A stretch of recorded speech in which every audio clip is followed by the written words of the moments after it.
안녕하세요. 제게는 30 중반을 넘어가는 형이 있습니다. 이 얘기는 제 형과 형수님에 대한 이야기입니다.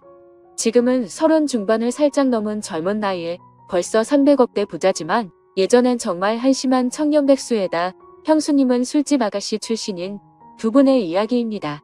제 형은 어릴 적부터 머리가 비상해서 주위 사람들의 기대를 혼자 독차지하며 자랐습니다. 지금 생각하니 그게 형한테는 큰 부담이 되었을지도 모른다는 생각도 드네요. 항상 1등만 하던 형이 고등학교에 들어가면서부터 공부에 흥미를 잃기 시작하더니 끝내는 지방에 별로 유명하지도 않은 대학에 들어가더군요. 군대도 다녀오고 졸업까지 했는데 취직도 못하더니 자기 방에서 하루 종일 게임을 하는 것도 아니고 그냥 하루 종일 각종 포털 사이트를 넘나들며 인터넷만 하더군요. 쓰잘데기 없는 인터넷 뉴스부터 각종 정보 검색으로 하루 종일 시간 때우고 말이죠. 저러고 말겠지, 곧 취직하겠지 하면서 기다려주곤 했지만 몇 년째 그러고 있으니까 가족들은 답답하죠. 사람도 안 만나고 햇볕도 안 보고 외출도 안 하고 방에 틀어박혀서 몇 년째 그러고만 있으니 정신병인가 싶기도 했죠. 그런 사람이 한두 번 외출을 하기 시작하더니 회사를 다닌다고 하더군요. 큰 회사는 아니고 직원도 몇 명 안 되는 아주 작은 회사라고 했습니다. 월급도 정말 터무니없이 적게 받고 제 형을 묘사하자면 아주 순진하고 선량합니다. 그런데 숫기가 별로 없는 성격이었습니다. 언제나 호호 웃고 마냥 사람 좋아 보이는 이런 형이라서 연애를 못하더라고요. 직원이 몇 명 안 되니 사내 연애도 불가능하고 그렇다고 동호회를 다니며 연애를 해보려 시도하는 성격도 아닌 것 같고요. 보다 못해서 제 후배 중에서 예쁘고 똑똑하고 모든 면에서 괜찮은 애들을 몇 명 소개시켜줬습니다. 그런데 여자애들이 하나같이 하는 말이 사람은 좋은데 재미가 없다면서 남자로서의 성적 매력이 없다고 그냥 삼촌 같다고 이렇게 애프터를 거절하더라고요. 하긴 옷도 세련되게 못 입고 농담도 잘 못하고 차도 없는 사람을 그 친구들이 좋아할 리가 없겠죠. 그런 형이 언젠가부터 연애를 한다고 하더라고요. 그런가 보다 하고 말았는데 반년 정도가 지나더니 결혼하겠다면서 여자분을 하나 데리고 왔는데 이건 뭐 쑥맥 같은 형하고는 어울리지도 않을 정도의 미인을 데려왔더라고요. 키도 172 넘어 보이고 날씬한 데다가 얼굴도 얼마나 예쁜지 제가 지금껏 봐왔던 미인들 중에서 5손가락 안에 꼽을 정도로 상당한 미인이었습니다. 아무튼 어찌어찌 해서 결혼을 하고 작은 전세방을 구해서 나가더군요. 지금부터는 형이 주말에 저를 형 자택으로 불러서 해준 이야기입니다. 형 집에 도착해서 간단한 요리와 맥주를 마시면서 고백할 게 있다면서 말하기 시작했습니다. 형이 회사를 다닐 때 형이 맡은 프로젝트가 잘 끝나서 사장이 크게 한턱 쏜다며 여자들과 노는 술집으로 갔답니다. 여자에게 숙맥이었던 형은 제대로 놀지를 못했고 구석에서 어색하게 앉아있다가 같이 앉은 아가씨와 맥주를 서로 따라주고 홀짝거리면서 얘기를 주고받았답니다. 형은 그 아가씨가 참 마음에 들더래요. 다른 직원들은 각 파트너를 데리고 방을 나섰고 형은 그냥 조금 걸었으면 좋겠다고 하면서 아가씨와 길을 걸으면서 이런저런 얘기를 나눴답니다. 좋아하는 노래, 명화 같은 얘기부터 별의별 얘기를 다 나눴다고 하더군요. 정말 오랜 친구 같은 느낌이 들더랍니다. 지루한지 모르고 얘기 나누며 그렇게 걷다가 호텔로 갔대요. 사장이 준 돈으로 방을 하나 얻어주고 아가씨를 객실 안까지 같이 가지고 그냥 나왔대요.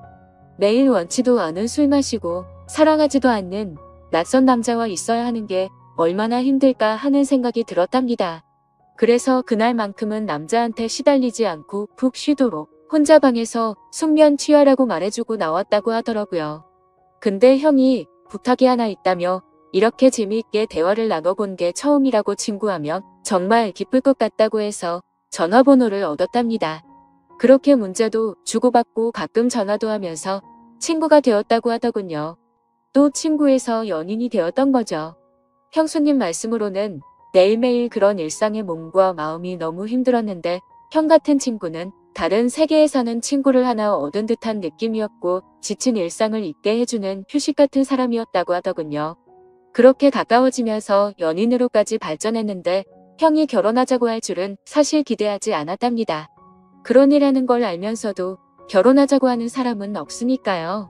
그런데 형과 많은 얘기를 나누면 꼭 그런 일을 하기죠. 아직 때묻지 않은 꼬마였을 때의 형수님으로 돌아간 것 같은 느낌도 받고 항상 술 시중 들어야 하고 남자들 진상 부리는 걸 받아줘야 하다. 형을 만나면 정상적인 생활을 하는 평범한 여자로 존중받는 기분이 너무 좋아서 형처럼 착한 남자라면 넉넉하지 않아도 사랑받으며 살 수 있지 않을까 하는 기대는 종종 하게 되더랍니다. 그렇게 서로 마음을 확인하고 결혼하기로 약속을 했고 형수님은 다행히 빚이 없어서 큰 탈 없이 업소일을 그만둘 수 있었답니다. 결혼 후에 형이 회사를 관두고 음식 파는 가게를 시작하고 싶다고 해서 부모님께 2억을 빌려서 가게를 냈고 예상 밖으로 돈이 더 들어서 형수님이 예전에 일하면서 모아둔 1억 5천까지 보태서 시작했는데 3개월 정도까지 안 되다가 점점 단골이 늘고 해서 소문이 나면서 북적이기 시작했답니다. 한번 불 붙으니까 걷잡을 수 없이 장사가 잘 되었다고 하더군요. 돈 버는 재미에 힘든 줄 모르고 일했답니다. 그러다가 창의력이 뛰어난 형이 남녀노소 좋아 할 만한 신메뉴도 개발하고 마케팅도 하다 보니까 동업하자는 사람들도 찾아오고 분점을 내달라는 사람들도 찾아오더래요.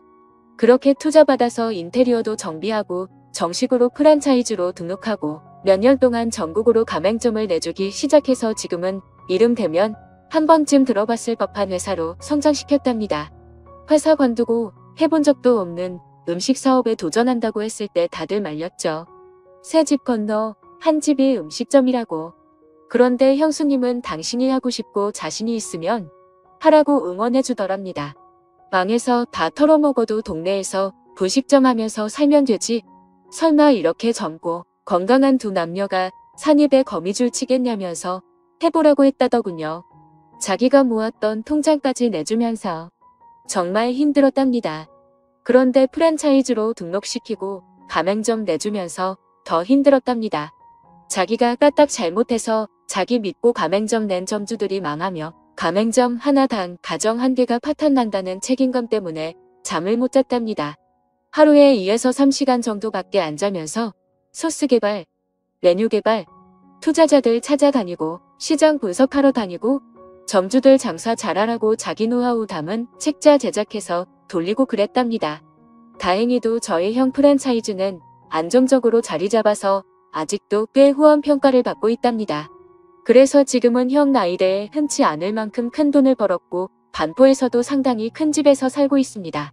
그렇게 숫기 없어서 연애도 못해보고 거절만 당하던 형이 이젠 물 만난 물고기처럼 완전히 딴 사람이 되었습니다.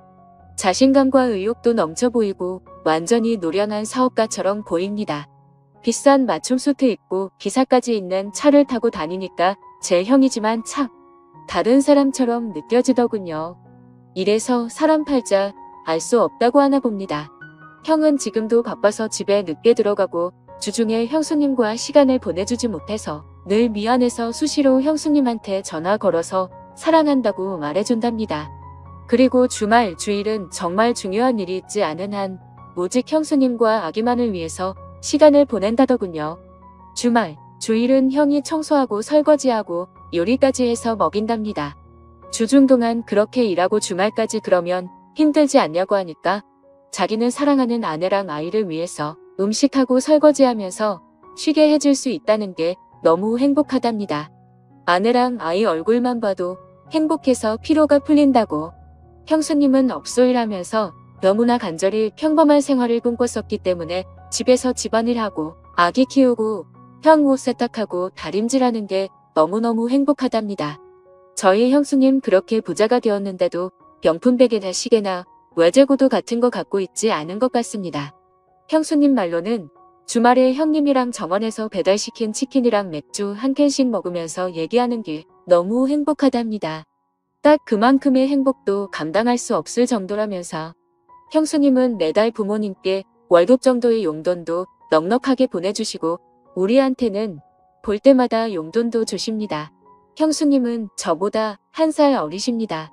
그런 형수한테 학생도 아닌 번듯한 직장 다니며 나름 연봉도 꽤 받는 제가 용돈 받는데 웃기는 것 같아서 애도 아니고 용돈 주지 마세요 했더니 형수가 자기가 번 돈이 아니라 형님이 번 형 돈이라고 자기는 단지 전해주는 것만 할 뿐이고 아무리 나이가 들어도 형한테는 언제나 어린 동생들이니 형이 용돈 주고 싶어 할 거라면서 받으라고 하는데 이거 참 난감하더라고요.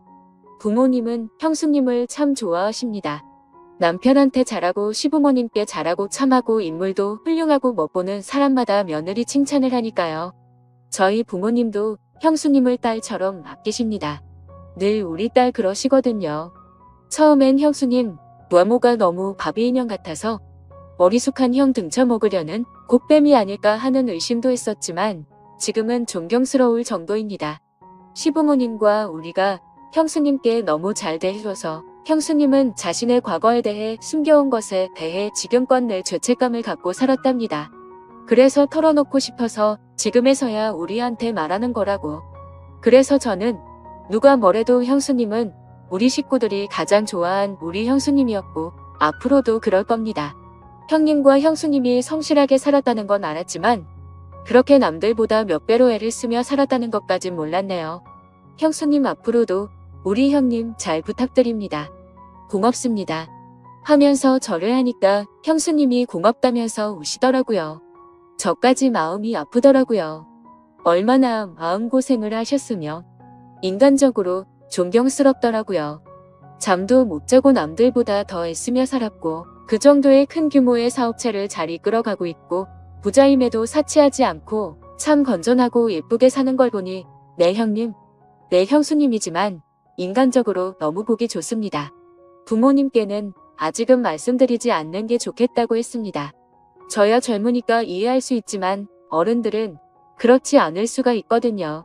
죄책감을 덜기 위해 말씀드렸다가 혹시나 더 큰 걸 감당하셔야만 할까봐 서로 상처가 될 수 있는 사항이잖아요. 아무튼 모든 분들이 저희 형님과 형수님처럼 현명하고 예쁜 사랑을 했으면 좋겠습니다. 긴 글 읽어주셔서 감사합니다.